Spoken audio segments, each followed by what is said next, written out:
One show Sunday nights, 10 p.m. and all of cable, Life, Liberty, and Levin. And I call him the great one, Mark Levin. You know, one day I'm going to put you on and talk about the story. I forced you to do radio. Let's be honest about this. I don't want to do it. And I made you fill in for me and made you work for free for a year on weekends. And that's one of the highlights of my career, my friend. How are you? And see that? The world's never been different.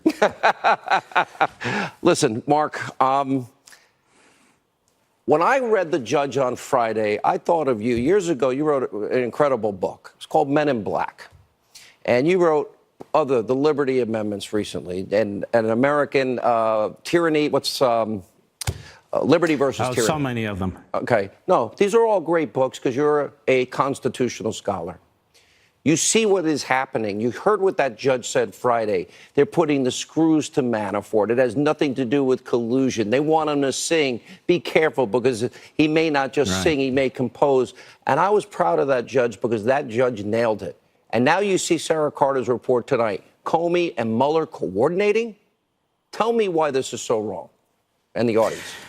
Well, let's hope the judge is not just a gas bag and actually does something about what he said. Let's drag us all back, if we will, for a few minutes to the Constitution, okay? Because that's the bottom line, and this is where it's going to wind up. And the Attorney General and the Deputy Attorney General really have to answer some fundamental questions about this investigation. Mr. Mueller wants to interview the president, and he wants to interview him under the most onerous circumstances. What is the purpose of an interview like that based on those 49 general areas? His purpose is to indict the president. Now, what's the purpose of indicting the president? To try the president and to find him guilty. What's the purpose of a conviction? It's to remove the president of the United States from office. That's the bottom line. No president has ever been indicted while in office. Not one.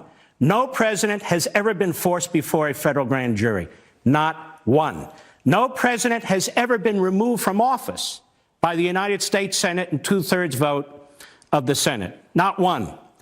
Mueller's purpose, his purpose, is to remove the president. That means one man, got it, that means one man, one jury would usurp the power, the entire constitutional power of Congress, the power to remove a president. You can indict every other public official, a judge, for instance, while they're in office, and go through the impeachment process.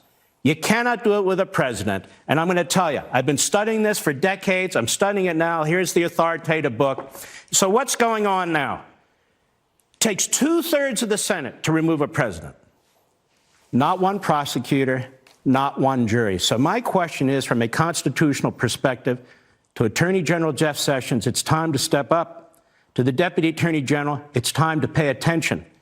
To the entire country, to all the lawyers you bring on here, this that is going on here now, these fights over whether he's going to be subpoenaed, the president, whether he's going to answer questions, whether he can be indicted in office. I want people to understand that the framers never even contemplated what's going on today. They never contemplated that one prosecutor, a civil servant, a bureaucrat appointed by somebody else, would have the power to effectively remove the president of the United States. The reason why the Democrats are hanging their hat on Mueller, the reason why the media are hanging their hat on Mueller, they'll never get 2/3 in the Senate to remove this president. I don't care if they impeach him. They'll never get 2/3. It's never happened before. So what they're hoping to do is trap him in this notion of a subpoena and questioning, indict him, try and humiliate him, try and force him in front of a court, hope that they get the Supreme Court on their side, which I doubt they will, but you never know with these courts, and then get him to resign. That's their game plan. You heard it here first. This is very, very important. From a constitutional perspective, as I speak, Mr. Mueller is undermining the Constitution. He's not upholding the rule of law, whether he's consulting with Comey or consulting with Nostradamus. My point is this. What's going on right now is anti-constitutional and is undermining our system. The framers wanted the body politic to decide on whether or not to remove one branch of government, just as the body politic put that person there in the first place. The media are too ignorant, they're too liberal, they're too obsessed to understand this, but I'm hoping tonight, with a few minutes here, the American people will.